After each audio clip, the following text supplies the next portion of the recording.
सीधे सीधे हिंदुत्व को लेकर बात की और सीधे कहा कि हिंदुत्व और हिंसा से जोड़ा और उस पर बीजेपी का पलटवार। इसको कतई कोई भी शिव भक्त इसको बर्दाश्त नहीं कर सकता। आप इस तरीके से किसी की भी आस्था के साथ आप खिलवाड़ नहीं कर सकते। और ये आस्था सदन में बैठे लोगों की ही नहीं है, देश भर के लोगों की है। देश भर में एक बड़ी आबादी ऐसे लोगों की है जो शिव भक्त है, मैं खुद उनमें से एक हूँ। जिस तरीके से भगवान शिव की तस्वीर को बार बार उठाकर आप ताना ही कस रहे थे ना, आप तंज ही कर रहे थे ना कि भगवान शिव ने बोला डरो मत, डराओ मत। जिस तरीके से, जिस अनादर के साथ आप उनकी तस्वीर को रख रहे थे, उसके ऊपर कागज पत्री रखी जा रही थी।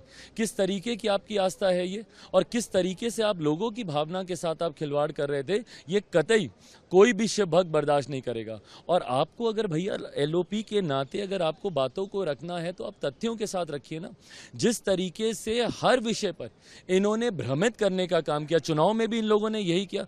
चुनाव में भी कभी आरक्षण को लेकर, कभी संविधान को लेकर इन्होंने भ्रमित करने का काम किया।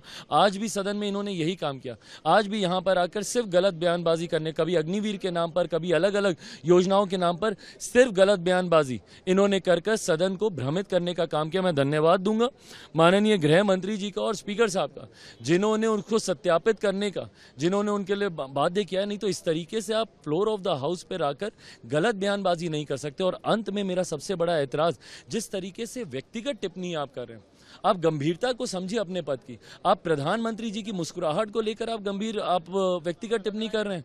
आप स्पीकर साहब के कि वो कितना किसके लिए झुके, नहीं झुके, किनको उन्होंने कैसे प्रणाम किया, नहीं किया, आप उसके सीधे सीधे हिंदुत्व को लेकर बात की और सीधे कहा कि हिंदुत्व और हिंसा से जोड़ा और उस पर बीजेपी का पलटवार। इसको कतई कोई भी शिव भक्त इसको बर्दाश्त नहीं कर सकता।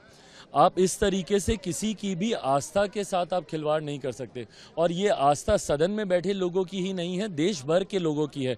देश भर में एक बड़ी आबादी ऐसे लोगों की है जो शिव भक्त है, मैं खुद उनमें से एक हूँ। जिस तरीके से भगवान शिव की तस्वीर को बार बार उठाकर आप ताना ही कस रहे थे ना, आप तंज ही कर रहे थे ना कि भगवान शिव ने बोला डरो मत, डराओ मत। जिस तरीके से, जिस अनादर के साथ आप उनकी तस्वीर को रख रहे थे, उसके ऊपर कागज पत्री रखी जा रही थी। किस तरीके की आपकी आस्था है ये, और किस तरीके से आप लोगों की भावना के साथ आप खिलवाड़ कर रहे थे, ये कतई कोई भी शिव भक्त बर्दाश्त नहीं करेगा। और आपको अगर भैया एलओपी के नाते अगर आपको बातों को रखना है तो आप तथ्यों के साथ रखिए ना। जिस तरीके से हर विषय पर इन्होंने भ्रमित करने का काम किया, चुनाव में भी इन लोगों ने यही किया।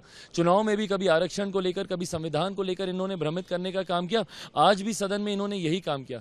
आज भी यहाँ पर आकर सिर्फ गलत बयानबाजी करने, कभी अग्निवीर के नाम पर, कभी अलग अलग योजनाओं के नाम पर सिर्फ गलत बयानबाजी इन्होंने कर सदन को भ्रमित करने का काम किया। मैं धन्यवाद दूंगा माननीय गृह मंत्री जी का और स्पीकर साहब का, जिन्होंने उनको सत्यापित करने का, जिन्होंने उनके लिए बाध्य किया। नहीं तो इस तरीके से आप फ्लोर ऑफ द हाउस पर आकर गलत बयानबाजी नहीं कर सकते। और अंत में मेरा सबसे बड़ा ऐतराज, जिस तरीके से व्यक्तिगत टिप्पणी आप कर रहे हैं, आप गंभीरता को समझिए अपने पद की। आप प्रधानमंत्री जी की मुस्कुराहट को लेकर आप व्यक्तिगत टिप्पणी कर रहे हैं।